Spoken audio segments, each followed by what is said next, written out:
Hey everyone, I'm Den Haring and welcome back to my channel, Fish Den 365. Hey, I've got a question for you. Do you know what your hook to catch ratio is? Have you ever thought about it? What that means is how many fish do you actually bring in to catch out of the ones that you hook? And so if you think about it, you can make a percentage out of it, right? So if you, for every 10 fish that you catch, or for every 10 fish that you hook, you catch 9 of them, then you're 90%. So today, this video is going to be about the top 5 reasons why we don't land fish or why we lose fish. And this is something that you might think that might not be of interest to you, but you should probably watch this video if your hook to catch ratio is 70% or less. And for a lot of people, that's the case. So today we're going to talk about the top 5 reasons why that happens.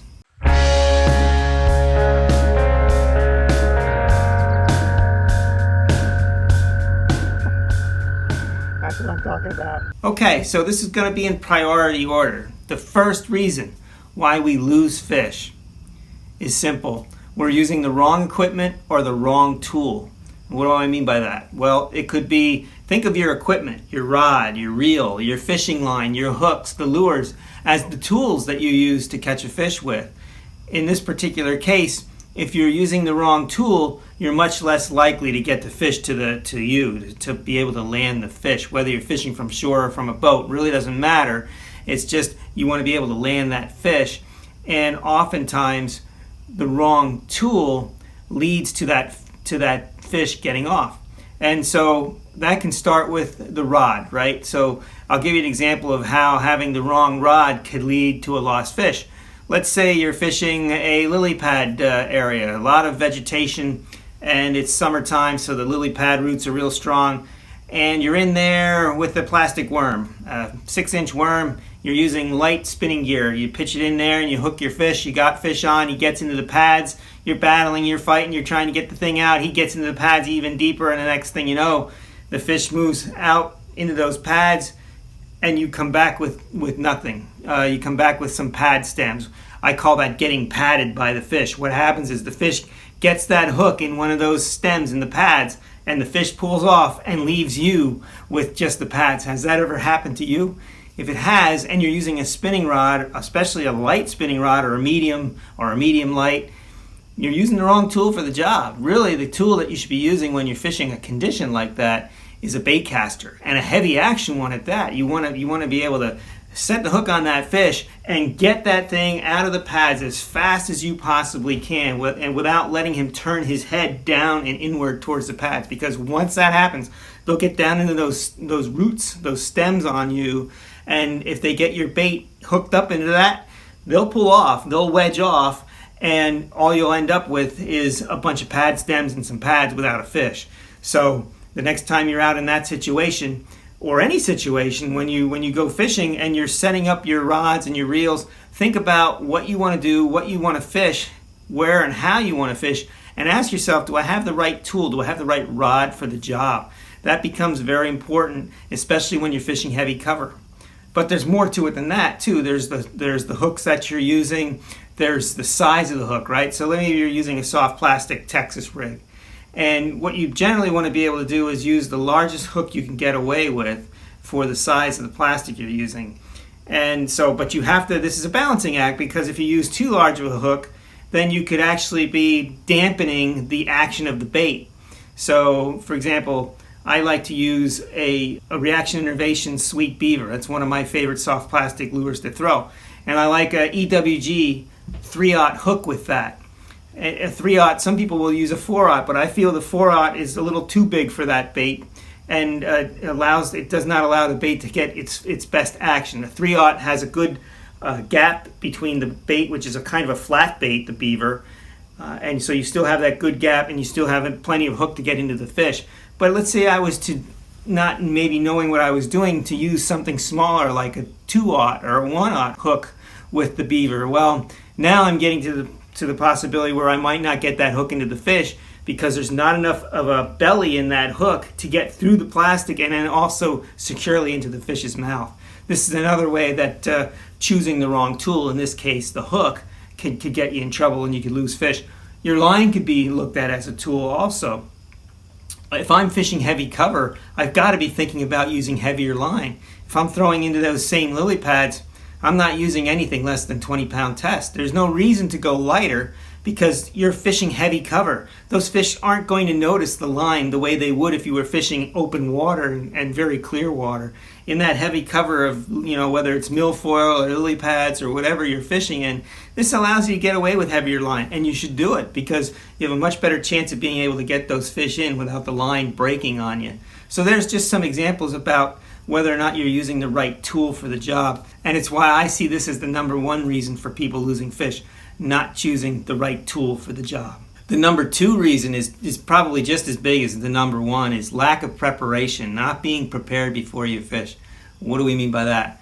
Well, okay, so let's say that you went fishing 3 weeks ago and you fished maybe 8 hours and you just came home and you put all your stuff in the garage, or maybe you even left it outside. And so the first thing that I would think of right away is, what kind of conditions was your line in during that period of time? Do you need to change your line? So for me, I use braided line, so that'll last a couple years.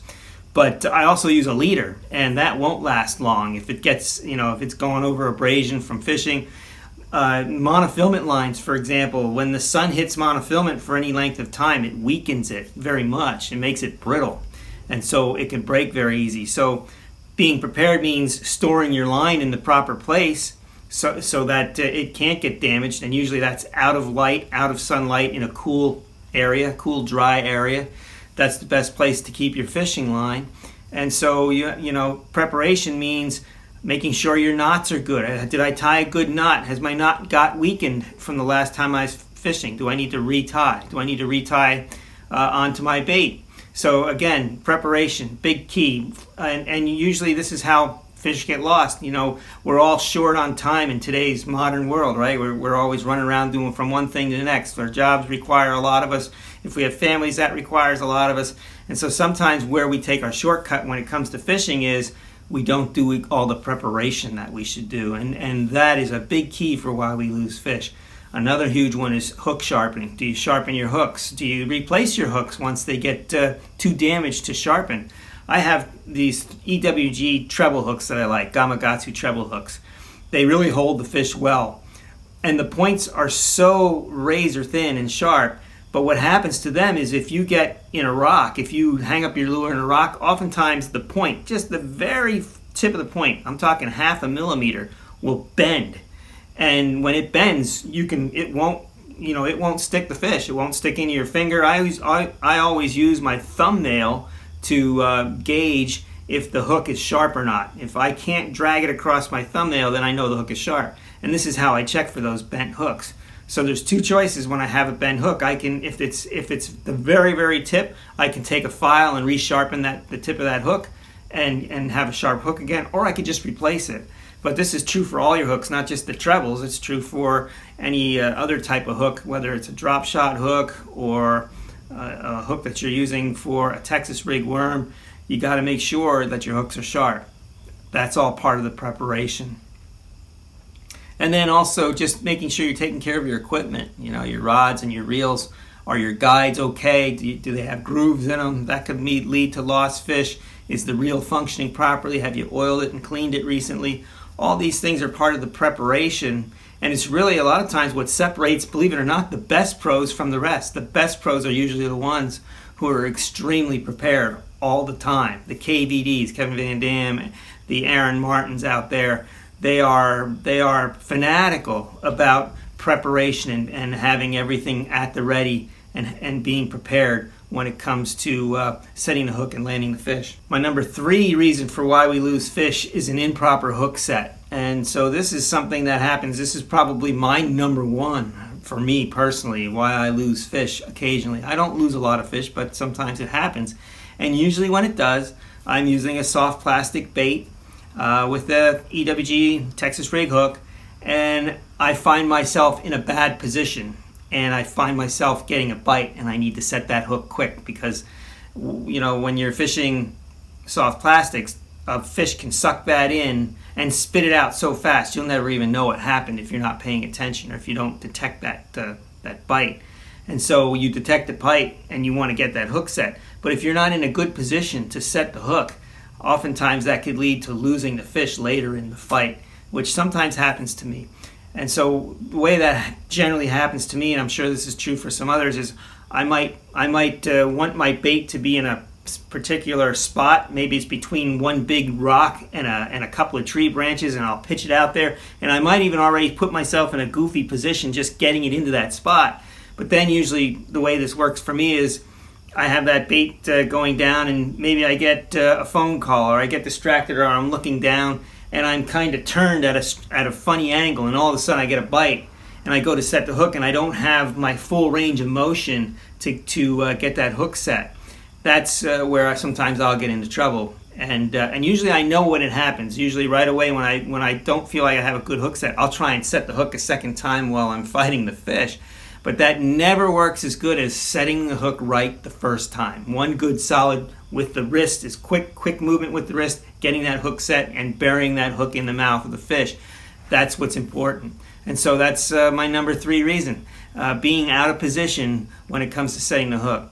And just in general, my preference for setting the hook is I like to set it across my body. So, if I'm holding, let's say I'm fishing a bait caster, so I hold that rod with my left hand, and usually I hold the rod and the reel at the same time, and then I have my right hand on the reel handle. So when I set the hook, I like to go from the left side of my body, because my left hand has it, over to the right, across my body. Not this way, because this is a little awkward, and for me it's a little harder to get that hook set. Some people do it this way, but they'll actually come this way. They'll actually turn their body this way. Some people make that work. For me, it's much more comfortable to turn my body against that fish, and that means from left to right, turning it this way towards my right shoulder when I'm holding a bait caster. For me, it's just the opposite when I'm throwing a spinning rod, because I hold that spinning rod with my right hand, and I have my left hand on the reel handle. And so I prefer to go this way when I'm setting the hook, again, across my body. I will say this though, with a spinning rod and spinning reel, because of the way that rod and reel is designed and the way you hold it, you still have good range of motion this way. So you can set the hook almost equally as well, coming over that same shoulder. But that is an important thing to think about. Study how, if you're losing fish and you think it's because of the hook set, study yourself and play back your tape, your memory tape, and see if you can't pick up why or what might be going wrong when you're setting the hook that you're losing the fish later in the fight. So number 4 reason why we lose fish is the technique we use in fighting the fish itself. So we talked about the hook set, we covered that. Now we're talking about fighting the fish and then landing the fish. This is another area where oftentimes a fish will get off right at the boat. But before we get to the boat, let's talk about fighting the fish a little bit. So we want to use our rod, to be a shock absorber when we're fighting a fish. One of the things that sometimes will happen, especially if you're using a heavier weight lure like a spoon or a lipless crankbait, 1/2 ounce, 3/4 ounce, anything that has some weight on it, with treble hooks especially, if that fish jumps out of the water and is shaking its head, oftentimes the bait can be thrown out of its mouth. So the number 1 thing is to try not to let that fish come completely out of the water. And so you'll know this by fighting the fish, and then you'll see your line coming up. That fish is coming up and he's going to jump. So when that happens, you want to dip your rod down low. Get your rod down to the water, maybe even dip the rod into the water to snub that fish down so that he can't get out of the water, because once he does, it's a lot easier for the fish to throw the hook. And for me, I don't like to do a lot of this moving back and forth with the rod if I don't have to, especially with soft plastics. If I have the fish, if I set the hook this way, I want to keep coming this way. I want that fish coming in the same direction. Anytime I do a movement like this with the rod, I'm taking a risk of having some slack in the line, and that's more likely for the fish to get off. So I like to keep it coming in the same direction and coming right to the net or right to the side of the boat where I can land the fish.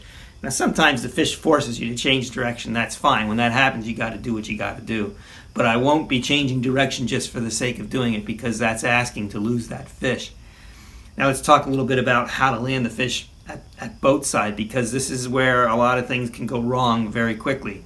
Number 1, if you have a partner and that partner has the net, you want to make sure your partner understands that the fish should always come to the net head first. What you don't want is a situation where the fish's head's pointed that way and your partner's trying to net it from the back. It never works. The fish always makes one last run. What can happen is that your bait can end up in the net and the fish can end up in the lake. So you want to make sure that your partner understands to wait with that net until you get the fish turned, coming to the boat head first, and then have that net dip under the fish, lift up, and get him into the boat. If you don't have a net, this gets interesting too, because now you've got a couple of choices. You can, if you have heavy enough line, if you're using the right equipment, if you're prepared, then you can just reel that fish up to the boat and then you can kind of guide him in. And if the fish is moving, what I like to do with this is I'll get the fish in a situation where he's already coming toward the boat, and then I'll actually just lift him up and in, and then just have his tail maybe touch the floor and use the rod to keep his head up until I get a control of that fish. So that's one way of using the rod and to get the fish in the boat. If you have light line, though, that could be, and sometimes you have to use light line for finesse techniques and that kind of thing, that may not be a good idea to do, because if the fish is big and you go to lift it, it could break your line and then you lose the fish. So then you have to get down there and try and get a hold of the fish, and there's a couple ways you can do that. You always want to have your rod far out this way. You might have your hand choked up on the rod a little bit, but the rod should be back behind you, so you have this line here going down to where the fish is, and then you reach down and you can either lift the fish or get under its belly and get it into the boat. What you don't want to do is have slack between the end of your rod and the fish. The other thing that sometimes people will do is they'll grab their line right when the fish is at the boat. Sometimes you're forced to do that depending on the situation, but when you do that, you have to be aware and be very careful that once you grab that line, you got to move quickly, because when you have the line, your rod is no longer in play, and between your hand and the fish, if there's any slack, it's likely to get off. So you want to try and avoid that situation, but if you have to hand line it to get it in, you do it as quickly as you can, and you minimize the slack as you're doing it. So those are the phases of the fish fight. In the end, the last one being landing the fish or netting the fish if you have a net. So my number 5 reason is sometimes crap just happens, right? Crap happens. So you can do everything right and still a fish can get off on you. It's just how fishing works. There's just variables that you might not be able to control. You can be prepared. You can have the right equipment. You can do the perfect hook set.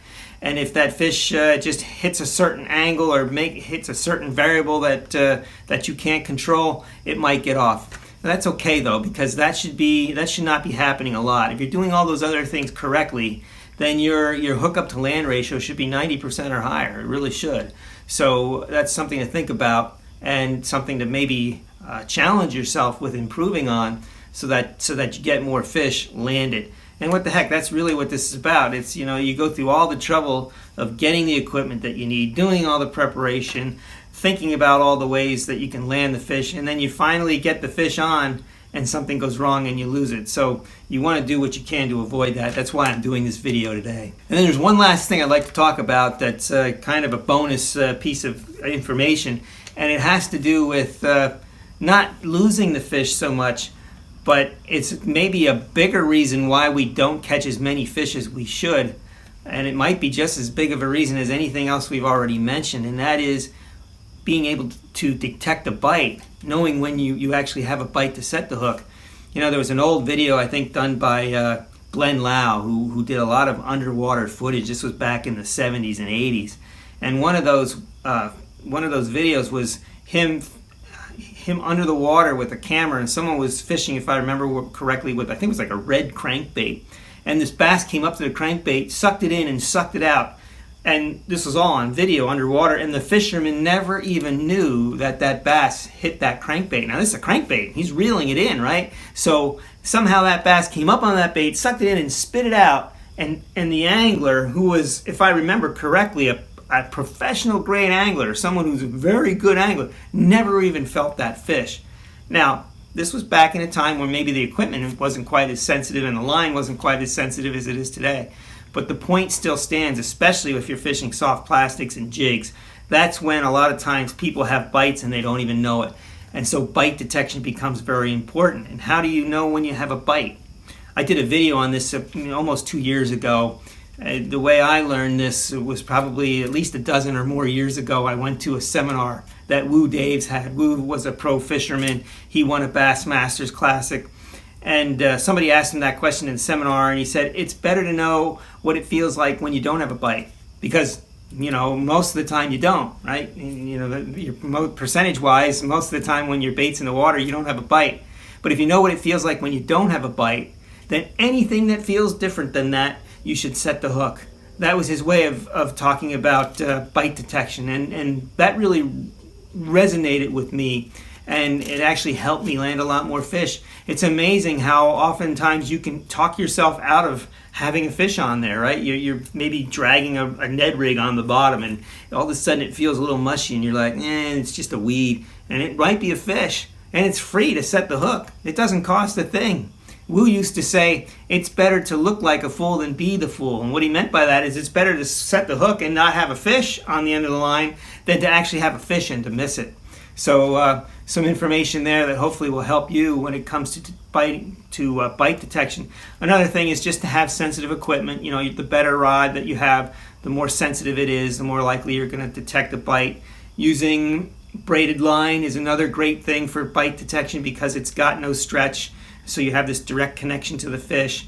You know, I would suggest in a lot of cases you still use a leader, but that leader is short enough where you don't have that stretch like you would if all of your line was that material.